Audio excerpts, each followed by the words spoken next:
I'm male 20. My dad, male 45, serves in the US military, and we've often shifted around a lot as a family. We've been moved around a lot and usually stay near army bases. But I have always been proud of my dad's work and have made the best of our family setup. Obviously, it was hectic to move so often, and I grew up like your classic military brat. I make friends easily and don't really have a hometown of any kind. My mom, female 43, however, has trouble with the lifestyle that comes with the military and really wants a place to settle down. About 4 years ago, she gave an ultimatum to Dad where she claimed that she's done with moving around and wanted a place to settle down. They talked it out and decided that a relationship where they would meet infrequently, but with a solid home, would be best for my mom. With that, my parents bought a nice house near Milwaukee, my mom's home city, and I chose to stay with her while I attended college in Marquette. So basically, for the last 4 years, I've seen my dad maybe once or twice. It's even tougher to get in touch with him in the past couple of years, as he was stationed overseas. It hurts my heart to say this, but I took on other things, and it's a large part of why a rift was created between us. Obviously, I loved him, but it just wasn't the same as when Dad used to come back home more often. I got a lot closer to my mom, but some things about her kind of irked me as I grew up in Wisconsin. Like, she used to badmouth Dad a little bit and blame him for losing the best years of her life. At least when we were sitting together for dinner, I used to just calmly tell her that Dad was making sacrifices for us too, but she wasn't open to listening. Later on, she started talking about how empty the house felt after I moved into a dorm for college. This is where things went downhill. One time I was back for my spring break and my mom casually brought up the topic of bringing in her friend to stay at the house. It's been so quiet ever since you moved out. My friend Jake just moved here. He's been a bit down on his luck and just got out of a messy divorce. I was thinking of letting him stay here just for a few months until he gets back on his feet. At the time, I agreed to this idea because NGL, the house was huge, and Mom was there all alone. Sure, her family and friends did stay in Milwaukee, but they usually couldn't come all the way out to visit or were sometimes too busy. Having an old friend around might have been good for her. I was a little cautious of letting the dude stay here rent-free and take advantage of the situation, but she vouched for her friend. Mom told me that Dad was also on board with the idea, and I took her word for it. So, in a few short weeks, her friend Jake moved into the house. While I was there for the remainder of spring break, everything seemed fine and the guy seemed like a decent enough person, but he's been staying at the house for almost 2 years now. And I cringe to even think about this, but I'm suspicious of his relationship with my mom. Here's the thing. During one of the rare times I could call Dad and talk to him about everything that was going on, I did say something like, "Hey, it's good that Mom has a friend to catch up with now, right?"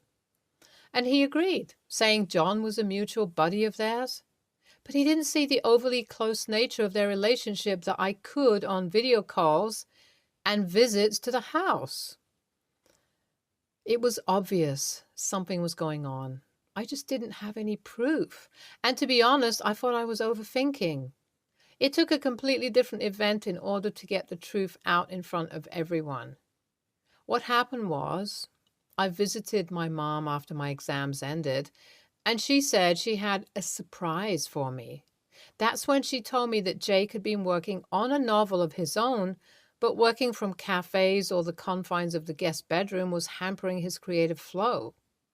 She had already remodeled my room without ever telling me, and had moved all my stuff into the basement in a bunch of cardboard boxes.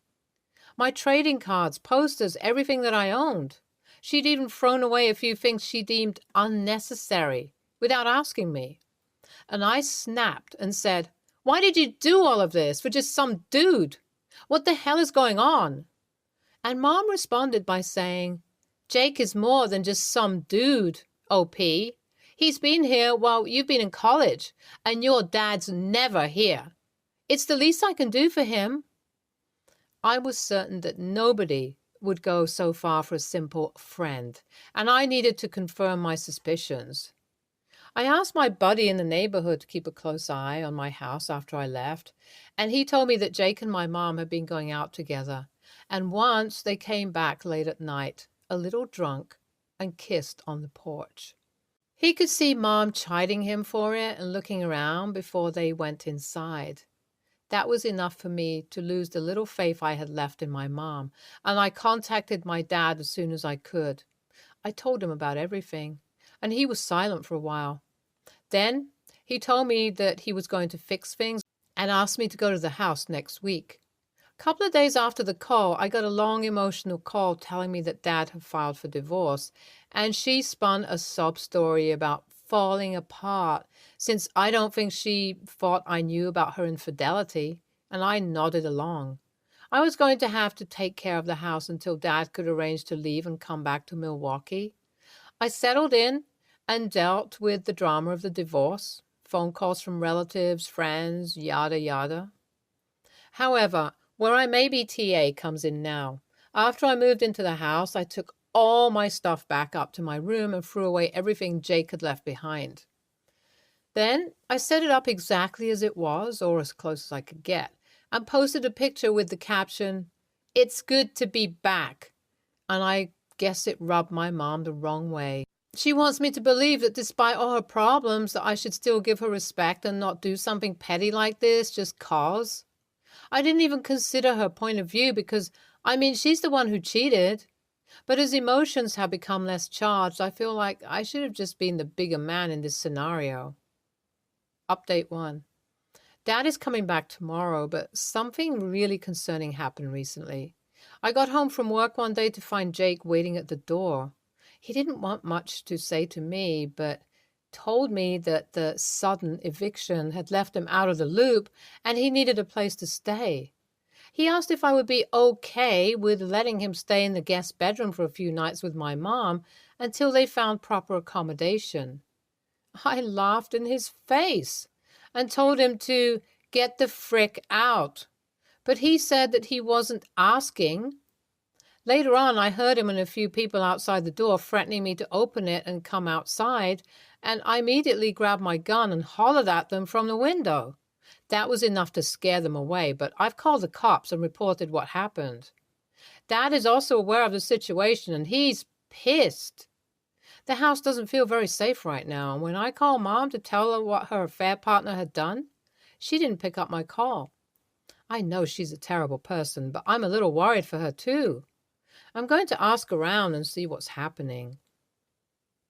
Update 2. It's a lot worse than I imagined. Jake, as a person, is a little troubled, and the eviction ended up making him have a fight with Mom, which spiraled into him showing up outside my door. Mom picked up my call later that day and told me she'd broken things off with Jake and wanted a second chance with Dad. By this time, Dad had gotten back home and he overheard the call. He took the phone from me and calmly said, "Babe, not a chance in hell." With that, he handed the phone back, and I heard Mom crying about the whole situation again. NGL, I don't really feel much sympathy for her. If she didn't want a life like this, I would have even respected her divorcing Dad and dating. But cheating is just disgusting. When she calmed down, I told her what Jake had done, and she had no idea he had come to my house. She told me that after the breakup, she was staying with her sister and Jake had been blowing up her phone, but she had no idea what he'd really been doing. I was also confused as to who the other people with Jake were, and to be honest, it seems like it's going to be a mystery. However, with my dad back, I feel a lot safer. Him and I had a deep talk about everything that's happened, and he's respectable enough to not badmouth Mom to me. He just said that he has his morals and Mom is not the partner he wants in his life. And I totally get that. The divorce isn't going to be too contentious, and since I'm not a kid, there won't be any reason to fight for custody either. My dad used some of his contacts in the police force to find out where Jake was, and we found him drunk out of his mind in a sleazy bar near the highway. He was brought in for an attempted break-in, and it turns out that he had hired local goons to help him break into the house. What he thought he would achieve after that, I shudder to think. Thankfully, I had managed to scare them off. He confessed and has been in a weirdly depressive state after that. Jake will still be going to jail for a long time, and he claims that Mom seduced him and ruined his life. Big whoop from me. I don't care what happened. I want to punch this dude every time I see him. Mom sure didn't force him to try and break into my house. Anyways, we're all good now. Dad is going to be staying with me in the house for a couple of months and then probably move to a local posting or figure out something else like that. I'm a little shaken after everything that's happened. But to be honest, my original AITA question has gotten blown out of the water by what Jake did. NTA, she didn't take consent to change the room, and there's definitely something sus going on between Jake and your mom. NTA, she's a cheater and also a terrible mom. Edit, just read the update. Glad you're safe, OP, but this is just insane. Good on you for checking in on your mom. I feared that she would also be a part of this nutjob's plan. That would have just been really heartbreaking for you. Next story. I have two nephews, John 25 and Finn 15. I love both dearly, but John is a bit difficult to be around. He still acts like a child and is incredibly mean to his younger brother. I'm putting it lightly, actually. He's terrible to Finn. My sister doesn't say anything because he has autism, but will instead spoil Finn to make up for the bullying. It's a really weird situation that I didn't pick up on until very recently after I moved closer to them. My sister, brother-in-law, and nephews came over for dinner the other day. It was going well when all of a sudden my daughter, 18, told me she didn't find her very expensive necklace. I had assumed she had misplaced it and assured her I'd help her find it later, but then I noticed that Finn looked extremely nervous. I took him aside and asked him if he was all right. He ended up admitting that he had stolen her necklace. He busted into tears, saying that he was really sorry, he didn't want to, and John made him do it. He was bordering on a panic attack. I called my sister over and told her what happened. I then asked her what she was going to do about this, and she said, "What am I supposed to do? I can't control them, and they're old enough to figure things out on their own." So I said, "So you're completely fine with John bullying Finn? It doesn't bother you at all?" She said that it does bother me, so I asked why she didn't do anything about it then. I straight up told her that I didn't want to hear any of her bullshit excuses. She asked me what I meant by that, so I told her, "Your excuses are pathetic. John has autism. Boys will be boys. I'm scared. Finn needs to learn to stand up for himself, etc., etc." I told her that these are all bullshit and that she's setting both kids up for failure. She started bawling and calling me a heartless, judgmental bitch who won't understand. She then left, leaving her husband and kids. I told her husband what happened and he just sighed. My mom then called me later saying that I should be kinder to my sister. I told her I was just telling the truth. My mom then said that I was acting like one of those annoying, "I was only being honest" a-holes. AITA? NTA, I had to check John's age twice. He's 25. He's an adult. Autism isn't an excuse for bullying even if he were a kid. Honestly, ask Finn if the day he turns 16 he wants to move into your home and be part of your family and get away from an older brother who torments him and a mother who doesn't care to help him.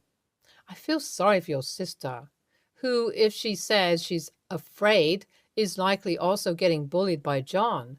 But she is an adult. She needs to figure this out herself. Finn's the one who needs rescuing. NTA, your sister is an enabler, and judging by her husband's reaction, he's sick and tired of trying to change it. I would just not have them over to my house if they are going to have drama and steal my child's stuff if I were you. NTA, I'm 53, autistic, and I was the bullied child. Mom needs to get her sons into therapy, John onto medication, and start practicing tough love. All you did was hit an exposed nerve, and Mom is covering up for her. Perhaps you could have been a tad more delicate in your comments, but it needed to be said. Both kids can still have good lives if their parents act. Next story. For anonymity, I am using a throwaway and not mentioning country names. I, 25, female, moved out of the country I grew up in 7 years ago for college. A lot has happened since then, and it's not relevant to the post, but long story short, I have no family left in my home country, so I chose to acquire dual citizenship and stay where I now live. Recently, I reconnected with my childhood friends, and I was really happy to reunite and catch up. They can't all come over to me because it's super expensive for 3 people to pay for a flight and accommodation. One of them, B, 26, female, is married and she and her husband have a big home and usually invite the other two for weekends over vacations. So she suggested they have me over this time for their early January vacation for 2 weeks. My job allows me to work from anywhere as long as I have my tablet and stylus, so it wouldn't inconvenience me if I was away for 2 weeks. The others took time off work, I think. The vacation was great for the most part, and they were all kind to me despite all the years apart. B's husband was welcoming, but that's where the conflict came in. Whenever I took some time to myself to work a little, he would be there making small talk and joking around. Sometimes he would tell me things about himself and then say he doesn't feel like he has anyone to share these things with. I have no problem with being a confidant of some sort, but I believe a husband shouldn't be spending too much alone time with his wife's friend, no matter the reason. I told him this when it got too uncomfortable and I explained my reasons. That's when he got really inappropriate and tried to shoot his shot. I freaked out and told him something along the lines of, B is a great woman. I can't believe you would disrespect her like this. Things got awkward after that, so I told my friends I'll find a hotel to stay at for the rest of my stay. They all burst out laughing, saying things like, gotcha, and asked if it was because B's husband came onto me.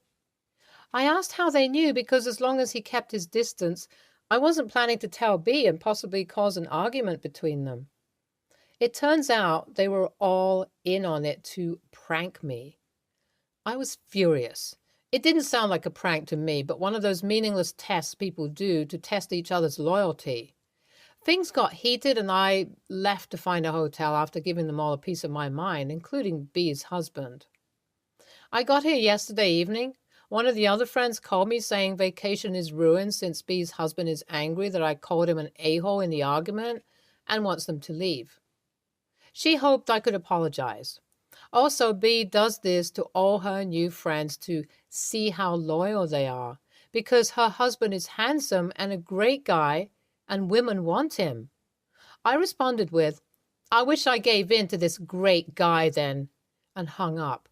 Now that I've calmed down, I think maybe I went a little too far with my response. AITA? Edited to use B, short form of her name, instead of only the first letter. NTA. This is manipulation and emotional abuse. You didn't ruin the vacation. They did. Please don't hang around with these people anymore. They're toxic and you're better off without them. NTA. Your friend has a weird obsession with power. She wants to test her husband and her friends. She makes unreasonable and unpleasant demands. And now this apologize for calling me an a-hole thing from the husband. How would that even help? He doesn't need an apology from you to get on with his vacation without you. I hope for your sake that was the last time you see any of them. If you were in an episode of Punk'd, you would have passed with flying colors. NTA, you didn't go too far. You were being manipulated and stressed out for their entertainment. And anyone who pulls a loyalty test like that, you need to have some self-pride and walk away from them for good. And you did that before even knowing it was a test. Good for you. Next story.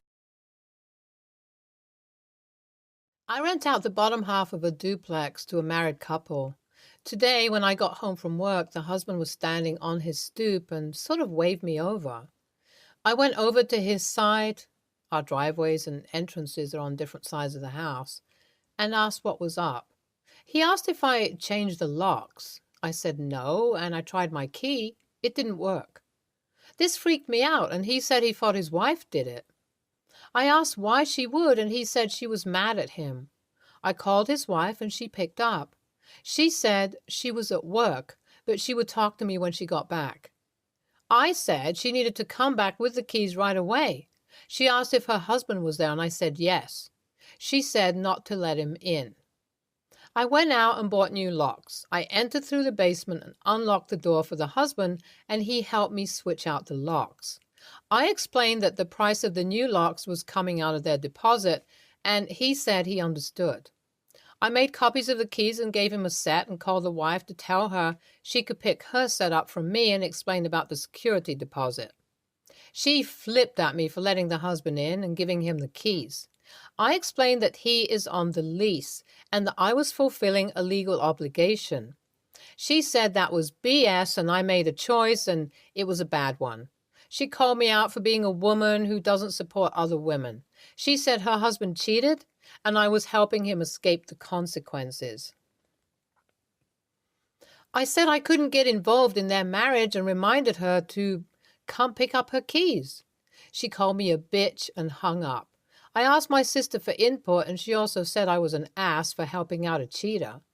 I feel like I can't pick sides because I have a legal and moral obligation to abide by the terms of our contract and provide both of them with access to the bottom half of the duplex. Am I an a-hole for not supporting other women? NTA. It varies from place to place, but in a lot of places, states, it is illegal for a tenant to change the locks without the owner's permission. Either way, as you were already thinking, as the landlord, it is not your place or responsibility to act as their marriage counselor or referee. And since he's on the lease, he is allowed to go in the house. Note, if you don't already have it in your lease, the next time you have a tenant sign a lease, include a clause saying that they cannot change the locks without your permission. In a lot of places, that is the law anyway, but it is good to have it in writing with their signature. NTA, he is on the lease. You do have a legal obligation. If it were something dangerous, she would have called the police and gotten a restraining order. Then you could change the locks and keep him out. Rightfully so, stay out of their marriage. Document everything in case she does it again, and so you can charge for the locks. If in doubt, call the police station for their advice, non-emergency line, as well. NTA, not only did you have a legal obligation to provide access, but you're also supposed to have a key for access yourself if something happens, aren't you? Angry wife didn't mention anything about it to you or have a key for you, even though she shouldn't have changed the locks in the first place. There's other ways to deal with cheaters without breaking the law. Stay tuned for more stories from Argo Relationships.